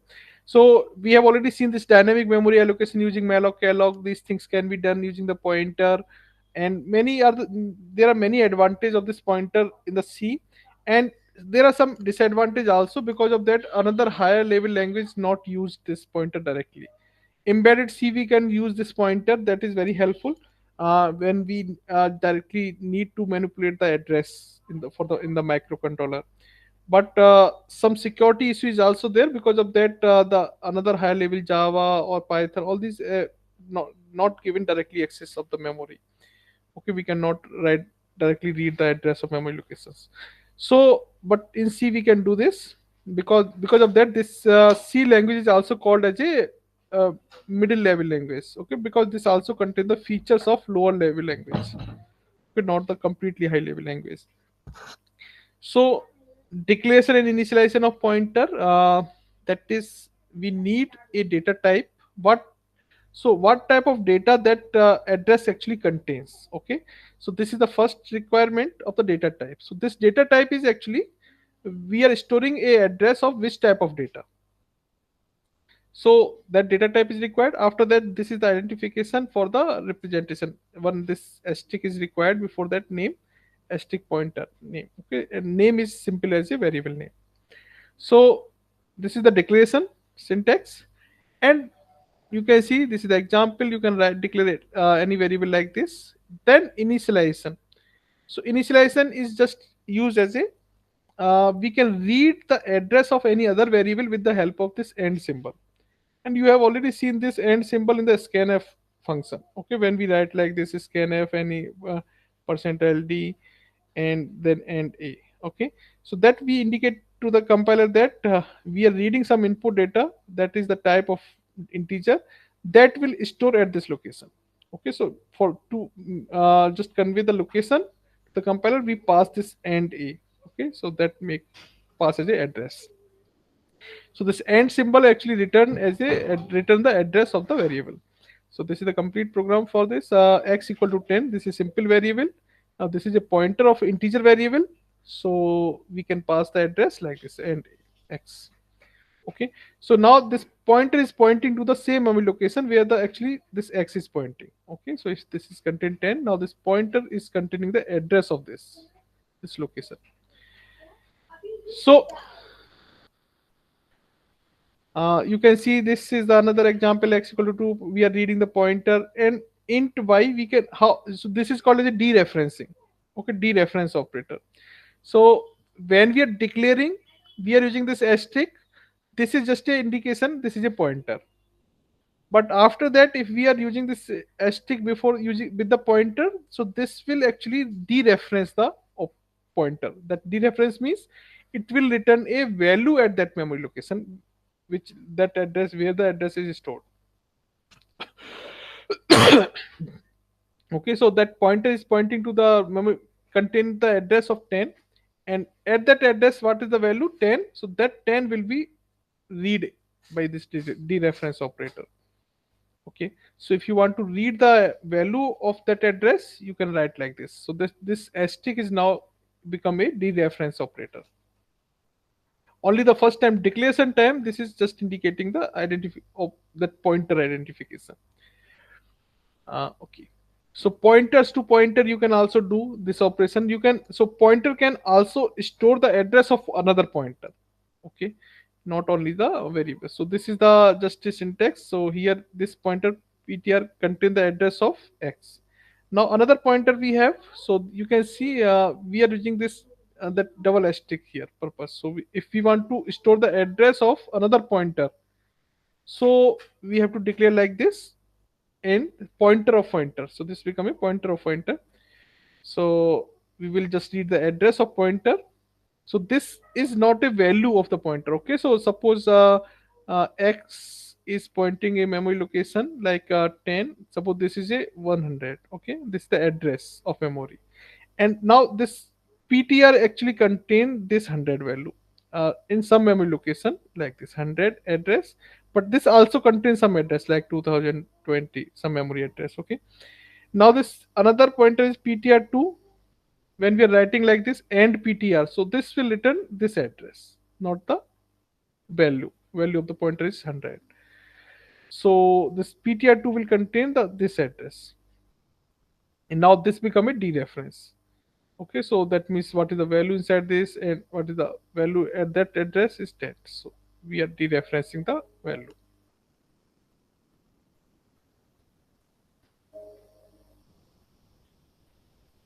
Okay, so pointer and function. Pointers, how we can pass the pointer, and we have already seen this example. You can see as a we can pass as a reference. So you can see this we have the x value, we have the pointer. Okay, for we are passing the address in some function, and we are reading this address inside the function in the pointer. So this is as a pointer inside the, we are passing pointer in the function, and after that we are updating this pointer location, and that will also be reflect here. So output will become 11. So that we have already discussed. So null pointer is also there if our pointer not contains any address, so we can also define a null pointer. So we have already seen this in the dynamic programming case. Okay, so we are allocating some memory with the help of malloc function, calloc function, but suppose if any memory is not available in the system, that malloc calloc function will return a null value to the pointer. So in that case, this null in the capital. Okay, so this it is written as a capital null. So null means missing information. Okay, missing value. So that null value will be returned to the by the malloc function to the pointers in the address or null. So like this. Yeah, this endianness is also discussed in B6. So this indicates just like a how the memory is actually read. Okay, that we if we are accessing the data in the byte wise. Okay, so in the byte waste, suppose if we have 4 bytes integer value, and that contains this type of data, so how we can read the each byte of the value. Okay, and how the memory contain that so how the memory is represented for these addresses. So 4 byte is now assigned, so each byte how that data is stored. So there are two way to store little endian. There are two way to represent this endianness is little endian and big endian.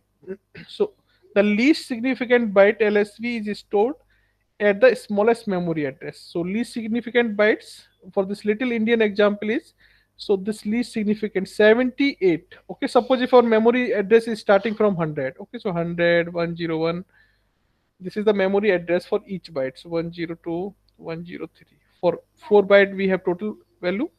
Now the last value, this last two with digit will be stored at the smaller memory address. Okay, so this 78, then 56, and then 34, and then 12. This in this way, each byte actually contain this data. So here the least significant byte is stored at the smallest memory address. Okay, this one. So this is called as a little endian, and opposite is big endian. If the same things, if our memory addresses look like this 101, 102, 101, 103, 1, oh sorry, 102, 103. Okay, so now in this way our data will be stored like this. So 112, and then 34, and then 56, and then 78. Okay, so here our least that most significant bit will be stored at the smallest memory address. Okay, this way. So this is depends on the system, so how the system's actually storing this. So that is actually called as a ndns. So you can check this by this is like simple code. Okay, here we are assigning this value x, okay, to the integer variable, and after that we want to read the byte by byte value. So we have to just we have to use the typecast for this type pointer. So we are just typecasting this address to the character pointer. Okay, so the character pointer will read one byte each. Okay, so after that we are checking the first memory location is pointing to the least bit or most significant byte. So based on that we can define that which actually concept is used here. So if this pointer is pointing to the least significant byte, so that means little Indian is used. If the first address is not pointing to this value, so that means big Indian is used. Okay, so this is just a memory representation, how the memory is actually allocated for the value. So that is one part. Okay, so I hope these questions are covered in this 6. So sixth question, in C, which of the following are valid operation on pointer variables? Okay, so pointer variables, yeah, this is arithmetic of that pointer arithmetic, which is discussed in week 7 little bit, but we can discuss. So yeah, dividing one pointer variable by another variable. So which one is the valid operation on the pointer variable? So pointer arithmetic we have discussed in week 7. So that operation, let me open that also. Not this. One second.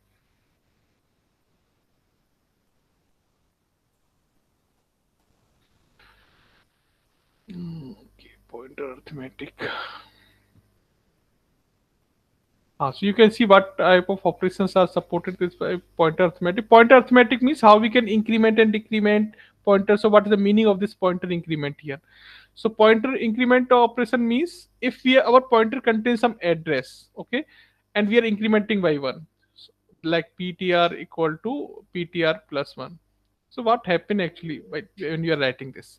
So this it depends on what type of pointer we have. So suppose this is a integer pointer.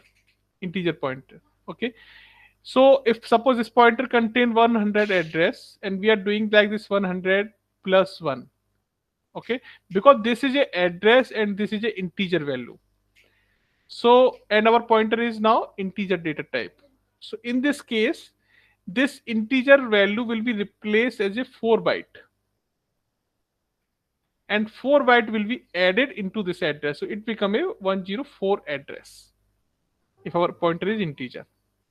If our pointer is character and we are writing this ptr equal ptr plus 1, so in that case, this if address is 100, then 100 plus 1. In that case, this 1 will treat as a 1 byte for this character. Okay, so this will become a 101. If our pointer is short, then it will become a 100 plus 2 byte. Okay, so for the when we are incrementing decrementing pointer, so it actually moves to the address, not the directly perform the addition in the value. So that actually incremented by the size of the each value of the pointer. Okay, what type we are using. So that operation is performed. So here you can see this operation is given with the yes.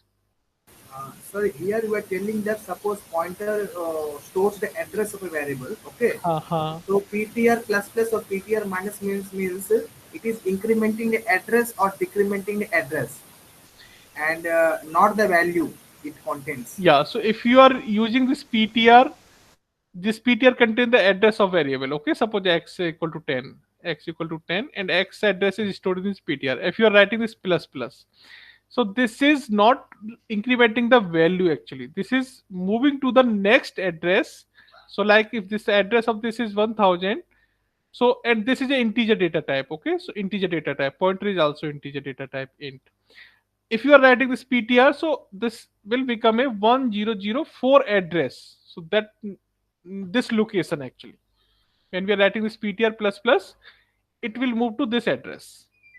But if we want to change the value, that Then means you have to write it's like this. So if PTR asterisk PTR plus plus, okay, you have to use the dereference operator for that. So that what's the means D difference, na?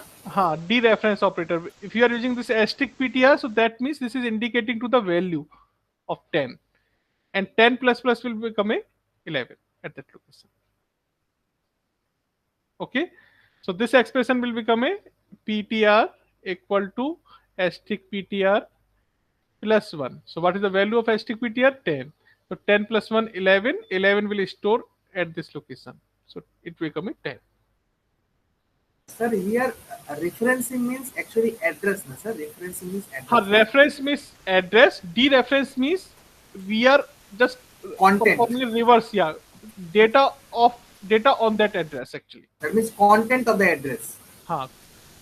Yeah. Okay. Okay. Thank you. Yeah, so this is the example here, because array actually we are using this ARR and we contain this data. Now this array itself a actually a pointer that contain the address of first element. Okay, this ARR name. And if we are writing like this, int asterisk PTR equal to array, so that means this is now a address. Okay, array name itself a pointer, so this is will return a address to the pointer of the first element. If we are declaring like this PTR plus plus, so it will move to the next element. Okay, so this here actually we are moving to the next address. So if suppose address of this first element is 100, so you know that in array this all data is stored in the consecutive memory locations. So each element is taking 4 byte. So if first element is at 100, next element will be at 104, then 108, like this. Okay, so if you are incrementing this PTR plus plus, so that means address will be moved update by to the next 100 plus 4. Okay, so this will that means you will move to the second element.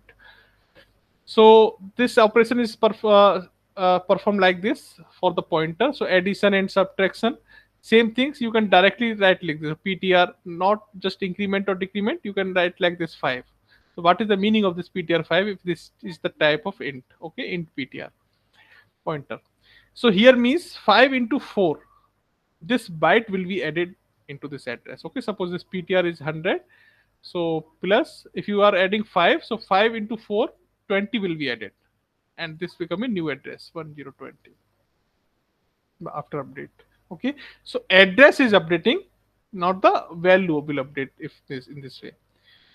Or you will not directly add like this. So 100 plus 5. So this will not become a 105. Okay, so that 5 is an integer value. So that means it will increment it by a 5 into 4 byte. So this is arithmetic operation, increment, decrement, addition, subtraction we can do. Array indexing using pointer. So this is the same thing, and pointer difference. We can also check the difference also. Okay. So if we have PTR2 and PTR1, like the PTR2 is pointing to the third index element and PTR1 is pointing to the first element. And we are writing like this. So this will indicate a number of elements we have in between. Okay, so that means ptr2 is pointing to this, and ptr is, so how many elements we have? So this is the index 3, and this is 0, so 3 minus 0 is 3. So this operation will return a number of elements in between. Pointer comparison we can do.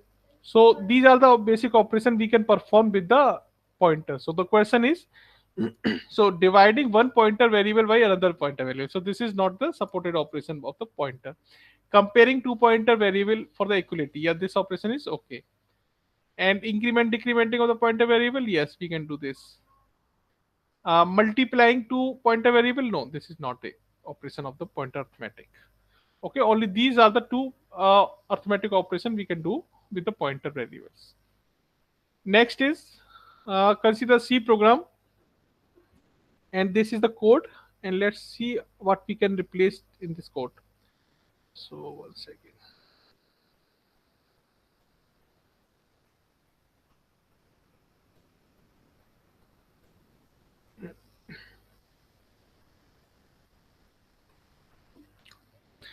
Okay, so this int a equal to 1, and after that we have pointer. Okay, so asterisk b, we have pointer, and that contain the address of a. Okay, that is fine. Now print a. For the given option, identify the appropriate statement in place of missing code. If the output of the code is 1, select all that apply. Okay, so output of this is a equal to 1. Okay. Okay, which code we can write in between in this? So can we write this a equal to asterisk b? If we are writing a equal to asterisk b, so asterisk b is the same one. Ha, so this is the same one. That means we will get the same one value in the output by this. So this is okay, looking like okay. Second operation can we do? Asterisk a equal to b, because this is not a pointer. Okay, so this a is not a pointer, so we cannot write like this, so it will give a syntax error. When we will write, compiler will give a syntax error for this code. And this is another one, asterisk and a, okay, equal to asterisk b. So here what we are doing, this part is actually pointing to a address. Now address, okay, and for that address we are using the dereferencing. Okay, that location. At that location we are storing the value of the b location value. So that is actually one. So this will also work like the same way. Okay, this will not give an error, because here we are using the same dereferencing on the address of a. So you will get the same one print in this. Sir, please explain from start, sir, from first option, sir. First option, okay. So a value equal to 1, and if we are putting this statement a equal to asterisk b, okay, in between this code. So what will happen? What is the meaning of this asterisk b? So b is a pointer, okay, pointer of a. When we are writing asterisk b, so that means this is now pointing to the value. So what is the value of this pointer at that address is 1. So that 1 we just replaced by this 1 is assigned to a. So a will now remain a 1. And when we are printing this, it will give a 1 output. Okay. So according to the question is, if output of the code is 1. So this is working fine. Okay. So first statement will work without an error. But second statement is asterisk a equal to b. We cannot use this asterisk with a because a is not a pointer in our code. Okay, so this will not support by the compiler. A compiler will give the error for this asterisk a. Okay, because this asterisk dereference is only performed with the pointer. So this code is now incorrect. And the next one option is, this is asterisk and a equal to asterisk b. So this part is pointing to one value, okay, at this location. Now this side, what location is actually pointing to this? This is now a address, okay, address of a, this part, and we are referring to the that address of a, what we want to store the value of that point, okay, on that address. So this is the dereference of the address. So same thing as the this side. So we are storing the value of this at this location. So same one value we are storing the same that pointer locations. Okay, so it will also remain same. So your output, this code is correct. Now output will also remain 1 for this, because we are not changing anything in the A, and this code is also fine. So this option is correct. Now the next statement is again incorrect because we are using this asterisk A. Okay, so asterisk A is not correct for this simple variable integer. Okay, so this again syntax error for this. Okay, so option A and option C is correct for this, first and third.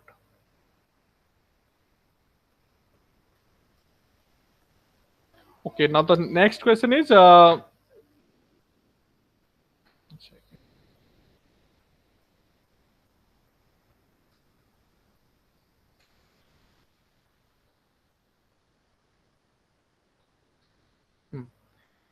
so here main function. Okay, so x equal to 7 function we are calling and passing the address. Okay, address of x, and that address we are storing in the pointer. Okay, and now pointer is incrementing. Okay, so that pointer location value is incrementing, so that become a this this location become a now 8. Okay, so I hope this is clear what we are doing. So x is now 7. We are passing the address of x to the function, and that is coming into the pointer, and we are updating the pointer value. We are incrementing the pointer value by 1. Okay, this time this is the increment in the pointer value. Okay, because we are using the dereference here. Okay, not the pointer location. So this time now this that variable value will become a 8, incremented by 1 value, and this is the we are printing that x value. So x, this code will print actually 8. Now the option is saying that it increment the value pointed by ptr by 2. So this is not correct. Okay, so it is not incrementing by 2 that value.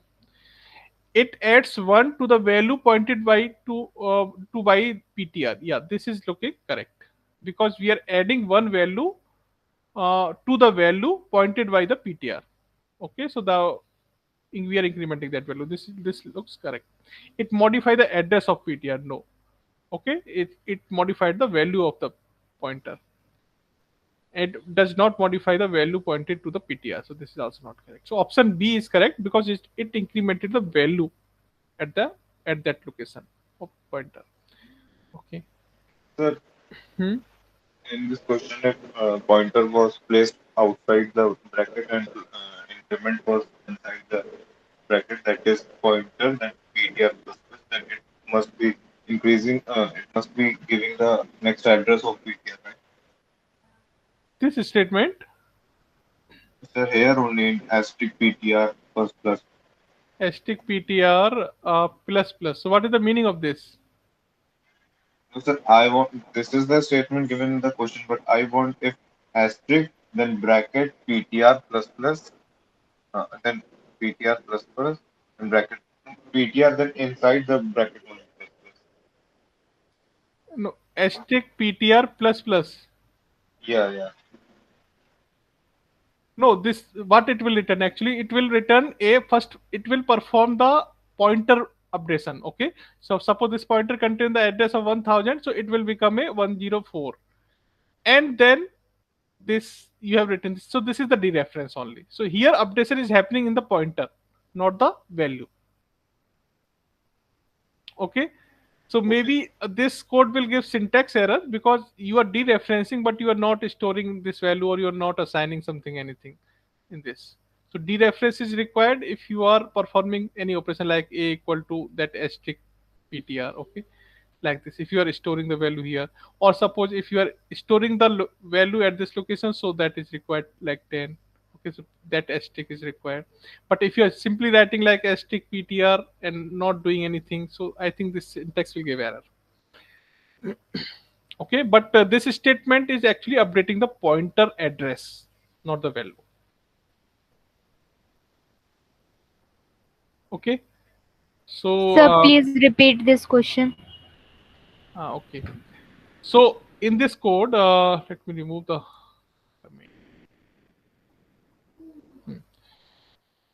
So if you see the code, we have x equal to 7, this value. Then we are passing this address of this x. Okay, suppose the address of x is now 100.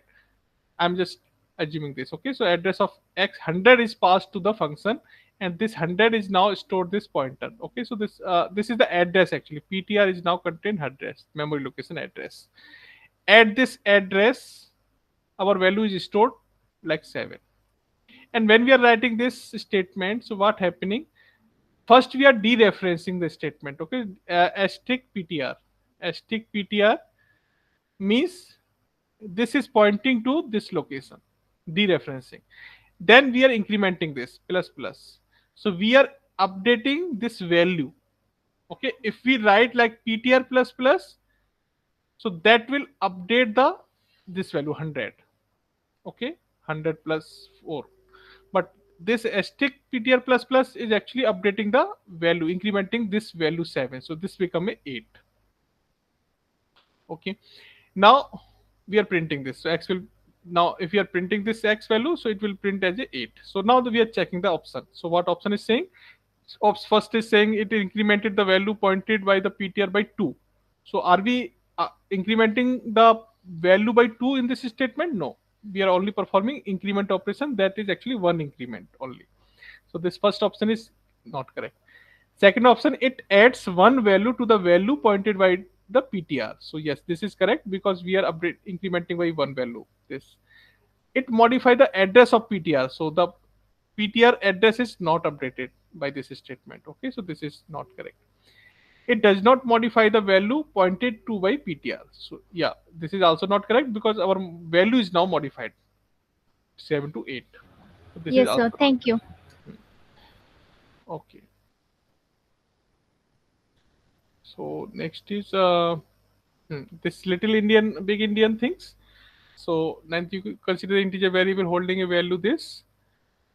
And suppose the available memory address are starting from the address 1 to 8. Okay, this is the starting address in machine. Which of the following store this multi-byte data in the little endian? Okay, little endian means last least significant byte should be stored at the smallest memory address. That means starting this 1 to 8.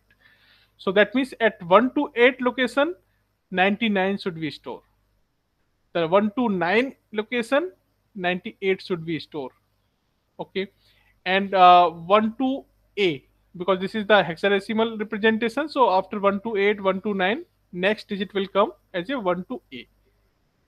Okay, that will contain 20, and 1 to b will contain 89. So check this option. So 1 to 8, 99, 1 to 98, and no, okay, this is not correct. Okay, option C is not correct because hexadecimal after 1 to 9 a will come. Okay, a b c d till 15. Okay, a b c d e f till f. Okay, so that is incorrect, option C. So which one is the correct? 90, yeah, option A. So 99, 98, and 1 to a and 1 to b, yeah, this option is correct. Okay, so smallest memory is containing the least significant byte of the value in 99, then 98, 20, then 89, and this is the correct address representation. So this is the option. Sir, what happen if the starting address will be 0x12A? Starting address is 0. 0x12A. One second. What you are saying? What you are 0x 12A, sir. 1 to a. You are saying this? If it start from here, Haha. So then next will be 0x1 to no, b. sir. What I am trying to say means if it exit F means what will happen, I'm asking. So this hexadecimal, no, value is start from 0, 1, 1, 2, 3, and till Till after F. 9, then A, then B, then C, then D, then E, then F. Correct? Yes, sir. This is the hexadecimal 16 value we have. So in this value, if you are running from like this 1 to A, the next value will be 1 to B. Next value will be 1 to C, 1 to D, 1 to E, then 1 to F. Then after that, it will come to 0 and it will increase. Okay, Okay. so 1, Again, 3, 2, 3. after F, it will go to 130. Okay. Huh. Okay, sir. Okay, like this. So this is the hexadecimal counting. Okay, so yeah, this is now ninth question, and seventh, from seventh question all questions are coming from the array week 7. So that we will cover in the next revision session, week 7 to that 7, 8, 9. So just revise all the concept till next week, week 7, 8, 9, and come with the doubts in the next revision session on Friday. Okay, any query in this part? Anyone? No, sir. Okay. Okay, then there is no query. Then it is over. I think you have another session. I think math something. So we will meet in the next session. Thanks everyone. Thank you, sir. Sir, Thank you. Yeah, Hemant. Yeah, Hemant. Sir, here from week to 11, na, sir, enter, na, sir. Hmm. From week to 11. What you are asking? Hello. Sir, syllabus for enter, sir. From week Syllabus of enter is till week 11. But initial first 2 week is actually will not be cover. Okay, so first 10 to that theoretical part. So this time the main part is only programming, C programming. So that it comes from week 3. Okay, sir. Okay, thank you. sir. Hmm.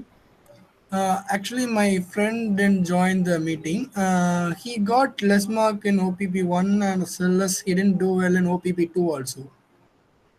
He is passed or not? Like he is allowed to write the end term exam. No, end term